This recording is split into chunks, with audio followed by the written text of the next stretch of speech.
E don Zhegrova dhe Lille, po përjetoj një ëndër të madhe në Champions League. Francezët mund të quhen padyshim si rushja e bukur e këtij sezoni, pasi mundën Real Madridin dhe Atletico Madridin, këtë herë Lille është ndalur në një barazim 1-1 në shtëpi ndaj Juventusit.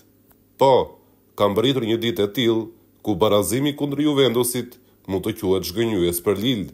E gjitha kjo në sajt e vetëm 2 lojtarëve që po kalon një formë ëndrash e Lille, sulmuesi qendror David dhe Don Zhegrova.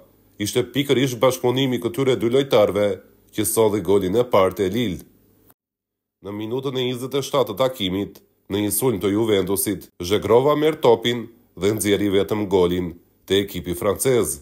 Futbollisti shqiptar thyen edhe ligjet e fizikës, duke nxjerrë një pasim nga hiçi që thyen të rësish rreshtimin me 4 mbrojtës te Juventusi. Topi përfundon te David dhe ky i fundi nuk gabon.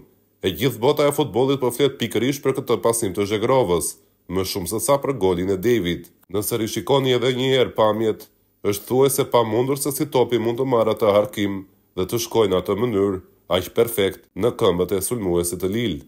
Në momentin e fesimit të golit, përveç se kthimit të kafes me David, Zhegrova ka bërë me krenari edhe shqiponjën, duke treguar origjinën e tij.